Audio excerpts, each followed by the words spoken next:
Hello, everyone. We are Team Down Quarks, and we will be providing a brief lecture over the nuclear age. The main focus point of this video is to give you a summary over the nuclear structure, the nuclear timeline, and nuclear weapons, which will mainly be informing you about the causes and effect of using such weapons, such as the atomic bomb. Our team consists of Isaiah Walter, Dwayne Bell, and Jacklu Akunamu, and we will hope that you enjoy our video.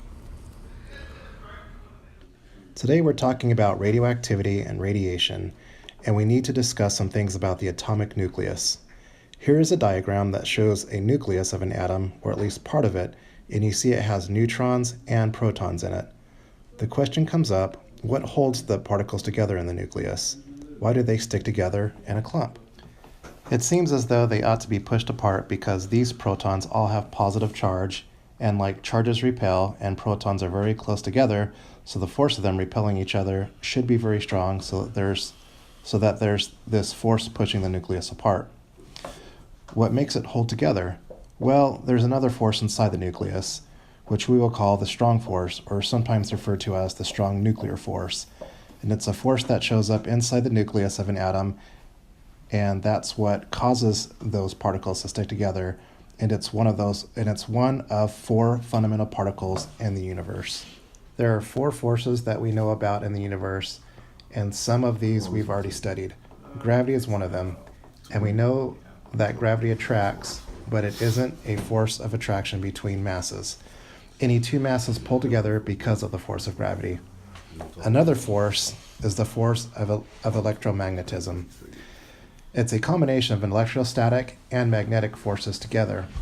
Physicists treat these mathematically as one force, even though it's often convenient to separate them into electrical forces and magnetic forces. It's one set of theories that describes the forces of electromagnetism, and then there are two other forces which we refer to as the strong nuclear force and the weak nuclear force. The weak nuclear force show up inside an atom, and they determine how things behave inside an atom, just like gravity determines how things behave on a large scale and how the planets orbit the sun. They follow the laws of gravity. The strong nuclear force and the weak nuclear force, and also electromagnetism, determine how things take place, how processes occur inside an atom, and specifically, it's the strong nuclear force that holds these particles together despite the outward push of the electrostatic force from positive charges repelling each other, and these four forces simply exist in the universe. Let's now talk about the three types of nuclear radiation: alpha, beta, and gamma. Alpha is the least penetrating, while gamma radiation is the most penetrating. Radiation can be harmful, but can also be useful. A useful scenario would be the use of radiation in medicine as an example, just to name a few. First of all, if we look at alpha decay is simply two protons and two neutrons that are given off. And so without electrons, what is this? Well, essentially it's helium.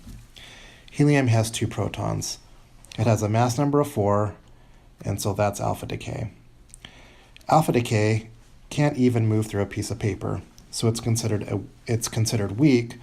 It's considered a weak form of penetrating radiation. The next type is called beta decay. Beta decay is an electron, essentially.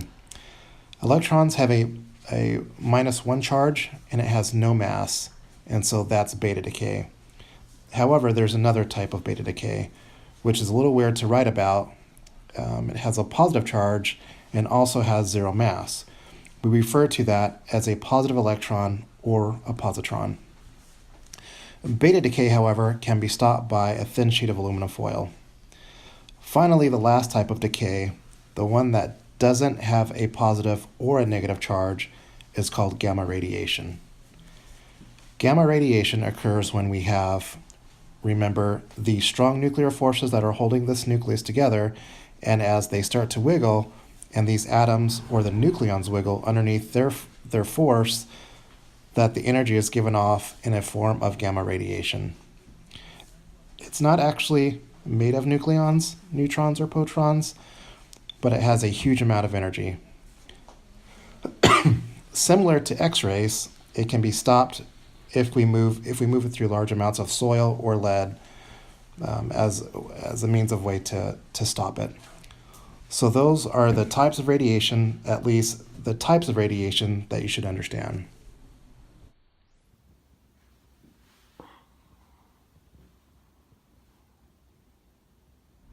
Hi, my name is Jacqueline Maria Comnano, and I'll be discussing the timeline of the nuclear age.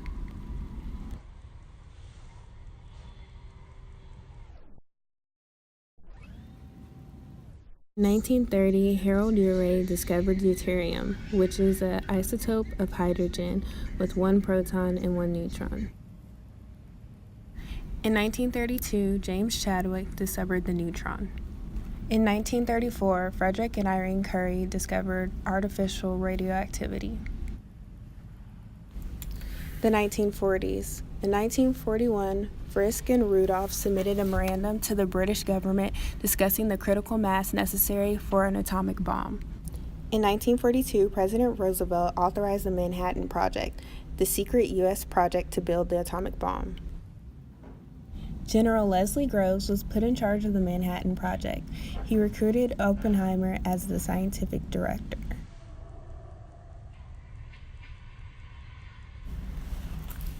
The 1950s. In 1950, Klaus Frouch confessed that he gave atomic secrets to the Soviets while working at the Manhattan Project. In 1952, the first British atomic bomb, Hurricane, was tested at Montebello Island in Australia.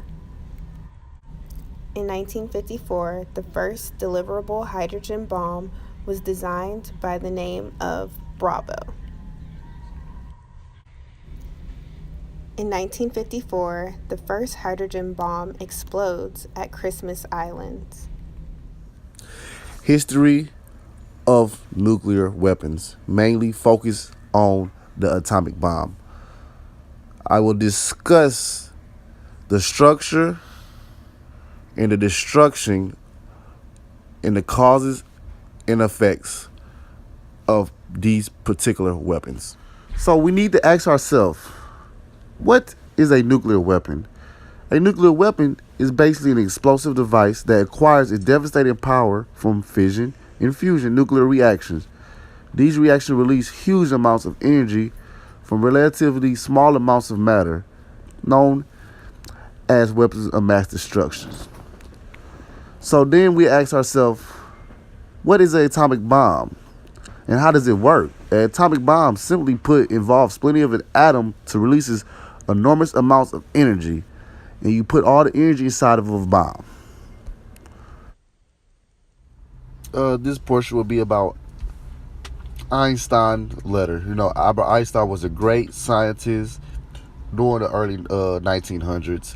In the summer of 1939, scientist Albert Einstein signed a letter sent to President Franklin D. Roosevelt due to the urging of his friend Leo Szilard, the scientist who first conceived the idea of nuclear chain reaction.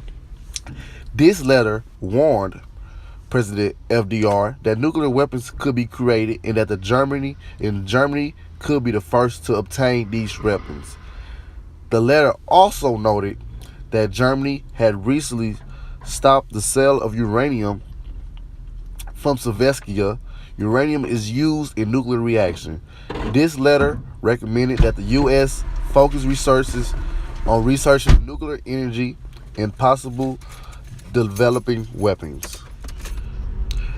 So, a secret military project known as the Manhattan Project was created in 1942. Its purpose was to develop an atomic bomb. Colonel Leslie Groves of the Army Corps of Engineers was placed in charge of this project. Research was initially conducted at the University of Chicago, Columbia University, and the University of California at Berkeley.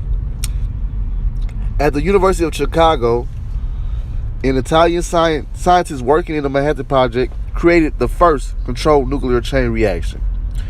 This milestone showed the power of nuclear energy. Dr. J.